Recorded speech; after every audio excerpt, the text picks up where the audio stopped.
let's talk about Garten of Banban. Yes, this game came out more than 6 months ago, but the fourth one is on its way, so I've decided to talk about the whole franchise now. Personally, I've decided a live and let live mentality towards indie horror games is preferable to any other mentality. Anyhow, so Garten of Banban is more or less about a kindergarten that's gone horribly wrong, and children have been kidnapped and abducted. They've been kidnapped, abducted, whatever word you want to use, by monsters that look clay-like, including Stinger Flynn. We'll get to him later. Now, in the first game, you only have to contend with Opila Bird and Jumbo Josh at the very end. But other than that, no issues. However, as it goes on into the second game, you learn there's much more to the story and the lore. Garten of Banban II, we are introduced to Nab, who is very, very depressed. He's basic. You know Foxy from FNAF? He's basically him. He was intended to be Bonnie, but he ends up as Foxy, so keep that in mind. Now, after there is someone in a security room who needs our help. And, of course, the player character being a good person, we decide to help them. We have an altercation with Nab. We have to run away from them. Then we get away. We return. But we see no one. However, this is a ruse. We are attacked by Banban himself in a cutscene. Thankfully, we're only knocked unconscious. Banban reveals that he was impersonating a security person. So the security person was Banban the whole time. Now, Banban makes it clear that he's on our side. Of course, before we get to that, we do some stuff with some counter fiddles, and we encounter Opila Bird, who we had defeated by throwing into a hole at the end of the first game. And we're chased by Opila Bird again, and then we meet up with Banbalina. Now, Banbalina is crazy, essentially. And, as you can imagine, she jump scares you if you don't sit in the chair fast enough. Jump scares you if you get the wrong answers on the test. You eventually escape her, and then there's yet another Opila Bird challenge, this time involving her little offspring. After that, there's a part with a character called Slow Celine, a snail monster, a monster that looks like a snail, a challenge involving our old pal Stinger Flynn, some canon stuff, more documents, more lore. Banban is addressed as the devil, ha ha ha. Then Banban makes it clear that he's on our side, and he basically says that he is trying to help us save our children and all the other children, and assumably adults as well, that have been taken, but that they're being held by someone much more powerful than either the player character or Banban. I want you to take a guess at who that's referring to. So, after that, Banban had already made it clear during the conversation that they needed to make it quick. So, he goes down to the elevator, and we're chased by Banbalina and Jumbo Josh. So, the chase continues, and then we do a clever trick, and Jumbo Josh snatches up Banbalina instead of us. We then head down another elevator shaft with Slow Celine looking at us, and then we see a note on the wall: don't go down there no matter what. Enter Garten of Banban III. Now, at this point, Stinger Flynn has been heavily foreshadowed in the second game and in promotional material, and we finally encounter him in Garten of Banban III. Now, before we... actually, no, he's encountered very early on. Now, Stinger Flynn is the villain, yes, but he's a tragic villain, an anti-villain, if you will. He's also affably evil, as we'd call it. Much like Banban, he's what we in the business would call a sophisticated anti-villain. If you're wondering, that's also what Banban is. There are two very developed characters. The most developed characters in these games thus far. Now, continuing onwards, we get further and further into Garten of Banban III, and it becomes more and more obvious that something is truly wrong. The conflict between Stinger Flynn and Banban escalates. But why is Stinger Flynn doing any of this? Why is he kidnapping all these people? You see, as I said before, he's a tragic villain, an anti-villain, affably evil, and let me explain why. Now, Stinger Flynn is spoken with in his opening scene, in his introductory scene, I should say. We have a linked fever dream with him, and basically, he says how he's doing all of this so he can go to a paradise because he doesn't want to be in the coal facility. He wants to, be happy and have a happy life and such. And it's a sympathetic goal. One small problem. He plans on murdering pretty much all but one of the adults except the player character. So the player character and one other adult will survive, and all the other adults will be killed or will go insane from the experiment. However, he doesn't intend to hurt the children. Now, the player character is still a good person, and they want to see their child because they don't trust Stinger Flynn to not, accidentally kill them, and also a bunch of adults will be murdered, so conflict begins. But before we get to that, we have to give Nab a girlfriend in the form of Nabnalina. Now, things go really badly wrong because Stinger Flynn attacks Nab, throws him on the place with Jumbo Josh and such, and we'll get to that in a minute. Now, at this point, with Nab abducted and Nabnalina scurrying away, the player character investigates, and Stinger Flynn basically says, "You've overstayed, you're welcome, I was gonna let you go, but it's past time for that, and it's time for you to learn a lesson," and such. He doesn't say that line, but I'm paraphrasing, I'm describing and such. So, then Stinger Flynn knocks the character unconscious and says he's going to give them to an old friend.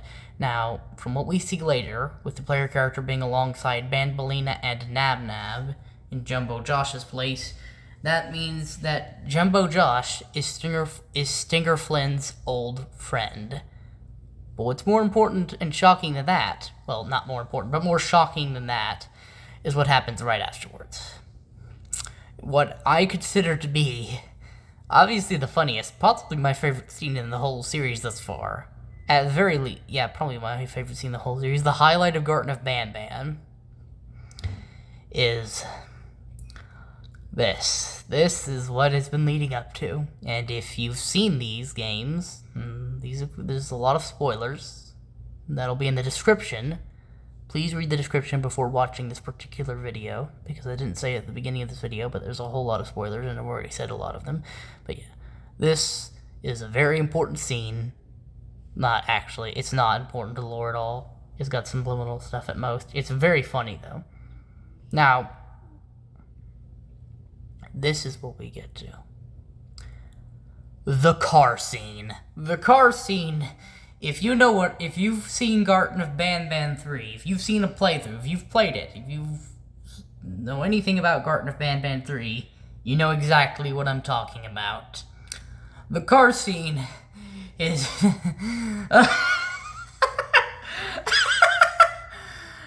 hilarious. It's hilarious. Now, in this scene, the player character is in a car that is being driven by Stinger Flynn with Opila Bird in shotgun, and the player character's in a backseat, and Banban and Captain Fiddles, Captain Fiddles, a minor character who we do a minigame with some variants of him in the second game, are also in the backseat, and Nab is running from behind. Now, Banban and Stinger Flynn get into an argument, and while that argument's happening, the song Rivals by Rocket Gaming, you're a good artist, check them out, is playing. Rivals is a cool song. You should check that song out specifically as well, in addition to their other work. Now, the dream ends in a crash because Stinger Flynn and Banban are arguing. We wake up, we do a minigame, we escape with Banbalina. Banbalina goes up the elevator, and then things go sideways. Well, actually, not just yet. We've lost contact with Banban. He was attacked at roughly the same time as Nab, actually. Things go a wee bit wrong at this point. Anyway, we head across the area, and eventually we make it to the two-headed battle. Now, the two-headed battle, from what I can discern, is essentially a boss fight, if I could put it like that. Now, the mechanics of this aren't important. We're not here to talk about mechanics. The point is, you beat the two-headed being, you get a picture of it, Zolphius, the scary being you see in this game and the game before it, Garten of Banban II, and then you see one more being, the Jester, and we will get to the Jester later in the video. After that, you use a fake Banban with a handful of quotes in order to get the baby bird to, go into your arms. You get on the back of Tartarbird, then you, Tartarbird, and Opila Bird confront Stinger Flynn. Now, Stinger Flynn is none too pleased whatsoever, and as a result of this, he decides to brainwash Banban into an angry monstrosity. Now, as you can imagine, things go pretty badly wrong at this point. We get Hellish Banban. I hope I don't get demonetized for saying hellish, since that is got the word, since it's got Hell in it, or I guess, yeah. I hope I don't get demonetized. I hope the channel doesn't get in trouble for that. So, we see a chase ensues, and ultimately, that chase comes to a rather insane and a little bit slightly hilarious, but pretty crazy conclusion, when after a fairly difficult chase game, Banban confronts you, and at this point, let me explain. His hellish form is brought on by a hunger for pancreases, because it's based on a line of sharing is carrying, your pancreas is mine. Now, this is truly something, isn't it? Now, Banban gets really hungry for pancreases at this point, obviously. Before he can attack the player character, Jumbo Josh enters the scene, and boy, oh boy, is he something. He knocks Banban unconscious, and is about to do more, but then Stinger Flynn intervenes, and, wants them to stop fighting. Jumbo Josh is like, no, and then knocks Stinger Flynn over, and, the thud that Stinger Flynn's massive body being thrown on the ground by the also big, but not nearly as big, Jumbo Josh causes a massive rumble, which causes Tartarbird, who was near the edge, to fall off. Opila Bird jumps off the edge in order to help Tartarbird, and we are left to care for one of Opila Bird's chicks. So then we head into yet another elevator, and the first 3 games were taking place in levels that were actually open, These levels were open at some point. They were in use prior to the nebulous catastrophe that shut the school down. That shut the kindergarten down, that, caused everyone to be kidnapped. But these other ones, the levels below, the stuff in the fourth game, these haven't been used since before the opening. And the opening was sometime before this. This is basically stuff that hasn't been used in even longer. This stuff is abandoned. You know what I mean by abandoned? I mean it's equivalent to Fredbear and Spring Bonnie in FNAF. And we see a thing saying, find the kingdom, find the sheriff, avoid the jester.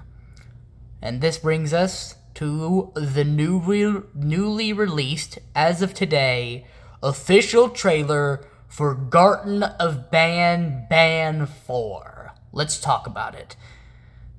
Now, I've got some theories. To note the key things we see in this trailer, we see that Stinger Flynn has been hooked up. We saw in the teaser that the jester will find Stinger Flynn at some point. Stinger Flynn has been hooked up, as of the trailer, to something, to some sort of apparatus. Banbalina is being kept imprisoned, and Sheriff Toadster will be an ally of ours. Now, this was already fairly well suspected, but now I can fully say that Sheriff Toadster will be an ally character, and he will be basically a companion character and such and such. And the trailer gets crazier and crazier, and we see some stuff with the jester, and then and at the beginning there's a really deformed and, pretty scary looking Opila bird, or Tartar bird, I guess. Something like that. And that thing looks genuinely unnerving. This trailer is pretty crazy. Is it as crazy as the FNAF movie trailer? No. I will hopefully do a review on the FNAF movie in late October. Not late October. It would be in November. I will probably do a review on the FNAF movie in November. If I have the energy to. And I will hopefully put videos out in September, but I make no promises. I would like to do a FNAF movie review. And I would like to do some stuff in September, but I make no promises on any fronts. Only that I will upload at some point. Obviously. Now, so, as you can imagine, I've got some theories. I think the jester has some sort of enmity with the Kangaroo Queen character that we were introduced to in Garten of Banban III. And I think the Kangaroo Queen character is either on our side or not on our side. Obviously, what am I saying? So, beyond the obvious,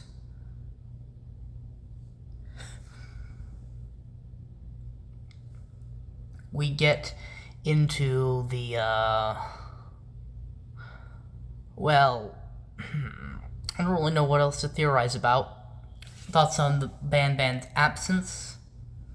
I don't think he's been killed off at the end of Chapter 3. In the teaser trailer, we see that he's moved ever so slightly. I think he's just out of commission indefinitely. He will appear again at some point. He's the namesake of the series.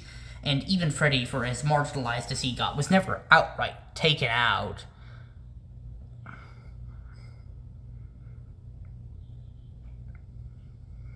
Right, out of the series. He was still appearing in every game, even if it was as a distraction or a minor character. Or a secondary character. I don't think Banban will get taken out this easily.